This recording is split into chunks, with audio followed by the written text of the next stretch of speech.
This podcast is for singers who have music in their soul and want to be in the spotlight. We are INVICTA Vox Radio. Hey everybody, welcome back to yet another episode of INVICTA Vox Radio, where after a year delay, we are back. As always, we are your hosts, Mike and Angie Lee, and we are so pumped to be back. Yeah, it feels good to be back and doing this again. Yeah, like just setting up the studio again was just like super exciting. We're like, where's the microphones? Yeah, although if you're watching on YouTube, you may notice the background's a little different, and it'll probably change again. Yeah, like a couple times. We're just feeling this vibe. Yeah, well, we changed locations. There's a whole host of reasons why we ended up taking a year off, and we'll dig into that in just a minute. But yeah, it definitely feels good to be back, and this is just one of the things that we love to do is to come on here and to talk about what we have learned over the years. Well, it's really about really dialing in artist development, right? What does it mean? Why do we do it? Why is it important? Yeah. So, real quick, why don't we just recap?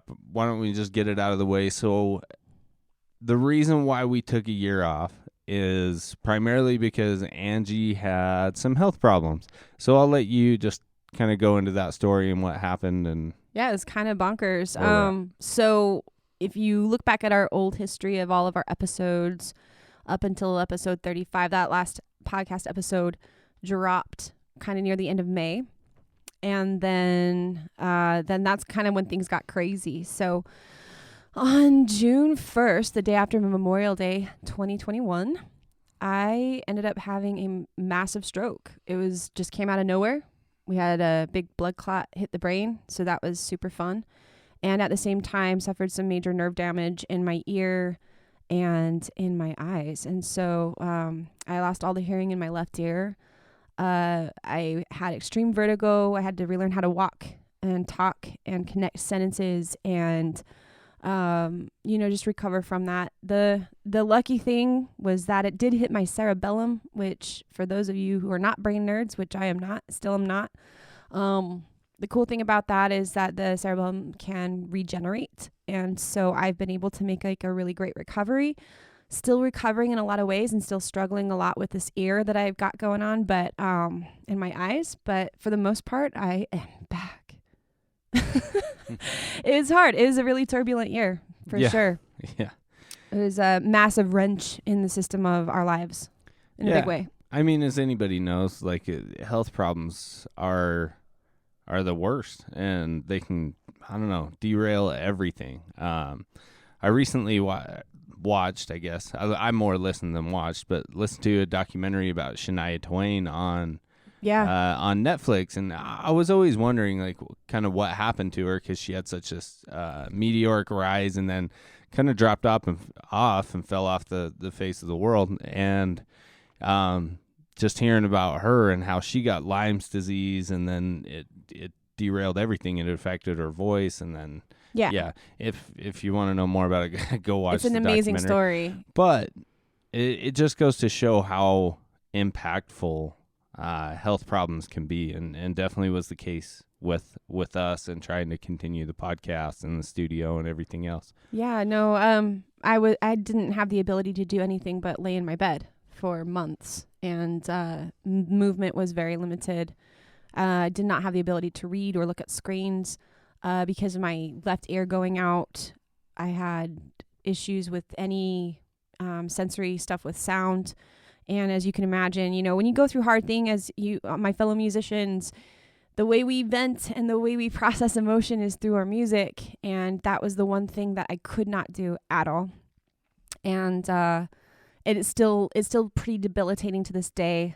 Still struggling with singing live music, because at any point the hearing in my ear did mostly regenerate and come back, but because there's nerve damage that I'm still dealing with, and specifically when I'm creating sound and sustained loud sounds or higher pitches, my ear will just give out, and I'll be mid-song and lose all sensory and not be able to play the piano anymore. I can't hear, and I get vertigo, and it just goes out. And so, it's been really hard. It's been really frustrating as an artist to be going through this. I'm blessed that I'm still alive.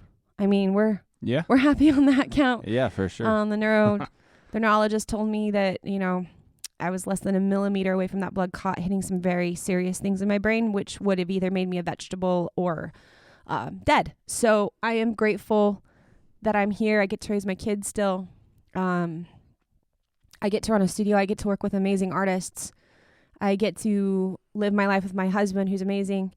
I still get to be an artist, but my capacity in that has changed, and it's changed a lot, and hopefully things continue to get better. And I just keep continuing to, regenerate that ear and find solutions to get better and better. But, yeah, it's been pretty intense. So hopefully, this year I'm actually working on an EP. I can do limited recording here and there, which is nice. I can record because I can go as long as I can and then I bow out. We'll see if we can get that live performing back up and running again, but I've got a lot of really good material now that I've written. Well, yeah. And so, I mean, there's always the silver lining, right? And nobody wants to hear that in the moment. And a lot of times you kind of have to be on the other side of actually going through it and being deep into it to where that's all consuming. Yeah. To then where you can actually access those things that are good, right? Yeah, for sure. So in your case, I did want to just kind of ask you real quick, like, you have been writing some great songs lately. So how do you feel like going through that experience has really impacted your songwriting? Well, the thing is, it's like I was saying before, as a songwriter and as an artist, I've always channeled any emotion and anything I have to process through my music. Whether I end up using the song or it sees the light of day or not, it's just how I've always processed it. It's how I got through postpartum depression. It's how I've gotten through any breakup I've ever had or any difficulty, but it's also how I process joy and all of those things too. And so this has been like the most difficult time of my life in that regard, because I was so limited for months on even having the capacity to even listen to a pitch, let alone create them myself. So I think there was like all there's this deep well of things that I still need to work through that are there and I've acknowledged. But when I sit down to write, it's given, like, when you have an experience when you almost die and you have to face, getting the call from the doctor that you need to check yourself into the emergency room because your MRI just turned up that you had a massive stroke, and you just put your babies to bed. And you just go lay down with them and cry because you don't know what tomorrow will bring or if you'll get to raise your children. And the things that are most important to you in your life come crashing in on you. And then when you start to make a recovery, you know you're going to live. And then the single most important thing to you personally is then taken away from you, which is me making music. Right. And that just has to do with your struggles with your ear and right. All of that. Else, and right? Not being able to actually create music to do all that. I have this deep well of all of these things that I experienced that are now starting to come through in the music. And having gone through that experience, I don't give a shit anymore what people think about me. I don't care. It's gone. It's completely gone. All the gloves are off. And for me now, it's just living my life and pursuing everything that I ever wanted and going at it full force with the capacity that I have, because who knows what tomorrow brings. And I've had to face that in such a deep way, not just in this idea of, oh man, that's hard. That would be so hard. I can understand. I can sympathize with that. No, I faced it like the darkest night of my life. Okay. So now what that means for me in my writing is that I can be completely vulnerable with everything I put out. I have no shame or guilt or fear. And I don't care what people think about it. I don't care how they receive it. So what that has been to me now is that I then get to say exactly what I want to say without the fear of any repercussions of it. So I do want to actually touch on that real quick, because you said you don't care how people receive it. Mm-hmm. Now, well, I guess there's two sides of that. Yeah, right. Okay, so, and this is where I feel like a lot of artists come in and actually will give themselves an outlet or an excuse to write not a bad song, but a song that's just so personal to them that it doesn't relate to anybody else. Okay, so there's a difference. So in one sense, there's writing as an outlet, right? As an emotional outlet for the artist, so that way you can get your emotions out. Because, like you said, for people who are musicians, the way that you express yourself often is through your music. It's how we see the world and how we process the world, really. Right. Yeah. And how you can kind of vent things out. And so there's this one aspect of it where it's like, okay, I'm going to get out all my emotions. But I've talked to you in the past that I feel like as soon as an artist comes out and says, this is my most vulnerable album, it's like they're too close to it. And a lot of times these end up being very mediocre albums. Right. Because it's all about their personal experience, and they haven't done a good job of actually relating it in a way that becomes relevant to other people. Right. Yeah, I totally can see that. So I just want you to clarify, when you say that you don't care how it's received, in what way are you actually referring to that? Well, okay, so, and we're going to get into this in episodes beyond this for sure, because there's the piece of it where you're creating art for yourself, and so no matter what you do, you just really don't care what people think about it. And then there's the other aspect of that of, well, I want to create art where I get to be myself and you know, have this authentic sound and say what I want to say, but I also want it to make it commercial. And that's where the line is different, because yes, you want to find, so if it's just for you, whatever, gloves are off, go for it. But if you want to create it for yourself and for others, then you have to consider your audience wants and needs as well, and who you're making the music for. And so it kind of has to be this beautiful marriage between your amazing message and your sound and your story, and then how that's relevant to others. And so that turns into more of a product development side of creating your music. The cool thing is, like I said, if you can marry both of those things, as you are using the music to speak to a real authentic thing that has happened to you in your life, and it can be on the spectrum of any emotion and any experience, all of them are good. Then the question is, how is this relevant to others? How, if you want it to be commercial, if you want to have success and make money with your music and have lots of people listen to your message, then you can't just think about yourself at the end of the day. You have to think about how you're going to relate it to others. And so I'm excited because I know that not everyone can understand my experience and what I've been through for my entire life, really. But there's going to be people out there who are looking for music that they can relate to because they are also going through a hard time, or they have been through this too. You know, one of my good friends had cancer and went through chemotherapy, and she had the same kind of experience where she thought she wasn't going to be able to raise her children and all this stuff. And I played her one of the songs that I'm putting on the EP, and she was just immediately in tears and was like, "This is my theme song." And I was like, yes. Yeah. That's amazing. And so what I mean by I don't care what other people think is I do care about relating it to my audience that I want to speak to, but I don't care if there's people on the outside and on the fringe who hate it. I don't feel like I have to hide any piece of myself. I feel like I can speak to every issue and every nook and cranny of my life, if that makes sense. For sure. And so when you can get real with things like that, and you can speak to that in your art, and you can say what you really want to say, and you make it relatable to others, it's way more impactful than just trying to say the things you think people want you to say. Right. And I agree with that fully, that when music is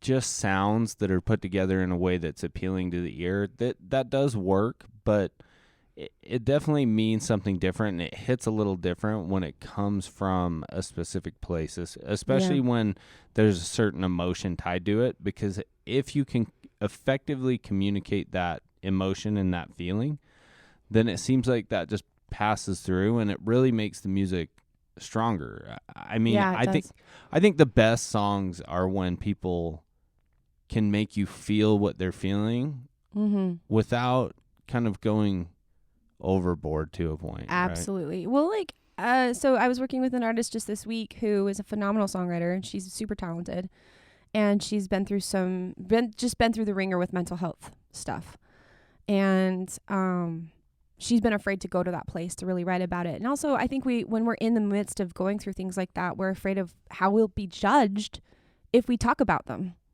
you know? Yeah. And if we talk about, you know, the ins and outs and the nooks and crannies, not just I struggle with my mental health, but hey, this medication messed me up, you know, and going deep, deep, deep. And it was so powerful to talk with her about it this week, because it's like, hey, you're in a place now where you're stable and your life is good. What if we shine a light on this and the struggle? Yeah. What if you have an EP that can speak to all these people who are in this about the highs and the lows, and also make it relevant and commercial? So now she gets to unleash all this experience and all of these beautiful things that she has to say. And she's a brilliant lyricist. So the lyrics just are like, it hits you so hard. And so it's just finally to the point where she almost lost her life as well, and is like, you know what? Gloves off. Yeah, I think gloves off. That just changes your perspective. It does. Right? Not that you guys need to go out and experience almost losing your life. That's not what I'm saying. Because on the spectrum of joy and love, like, those feelings and emotions are just as powerful. Well, yeah. And you can have things that impact your life in that way as well. And I mean, we have a lot of Christian artists that will be in that realm on the other side of it, of like, you know, the light and the love. Not that you can also be in that side with any message, but just know that we're not saying you only have to speak to the dark, but just understand that no matter which aspect of your music you speak to, and if it's coming from your heart and we know how to package it, we're in a good place. Right. It can be as simple as, I went to this party. It was incredibly fun. And that's why we have all these cool party songs, right? Yeah, because that's where that comes from. Yeah. But so it doesn't matter what the actual emotion is. It's just actually being able to express that in a way that other people feel it and jam on it. And not hiding what you actually want to say to... Right. Not feeling like you need to censor yourself. Exactly. Right? Well, because we see that, and that's kind of a good segue. We see that a lot, especially with our younger artists, where they really have something to say, but they're worried what their friends and family will think. Yeah. If it's not conducive to the way everybody else around them and their community thinks. And so to you guys, I tell you, be brave. Yeah. And I think we'll talk about that more in our next episode. Yeah. So be sure to check that out. I mean, I think this has been a fun topic and something to just kind of jump back into. The good thing is now, from now moving forward, we're back in the game, and we're here. I don't see any reason why we'll be stopping anytime soon. So INVICTA Vox Radio is here to stay, and we're going to be doing the thing. The thing. Yeah, and we're gonna be hitting it strong. So we're super excited to be back with y'all. Remember to have faith in yourselves. Remember to, love what you're doing. Understand that there's going to be roadblocks and it's going to be tricky. There's always going to be something that can get in your way. But we're artists and we do it because we love it. And this is just our path. And I mean, I'm coming back at this again for the millionth time in my life to be like, I can't give up on my art. I can't give up on my music. It's who I am. And come hell or high water, I'm going to figure out how to make it happen. So... And with that, you guys got this. And with that, I think we'll wrap this up. That's it. And just say, hey, if you know anybody that you think this podcast would benefit, please, share. Let them know about it. Subscribe it. Click the bell. Let's go. Yeah. Get on it. Give us a review. Let us know. We just want to know what we can actually help provide you guys with. If you guys have a question, let us know. Hit us up because we would love to talk about it and give you what you need to make your journey as an artist complete. All right. So until next time. Peace.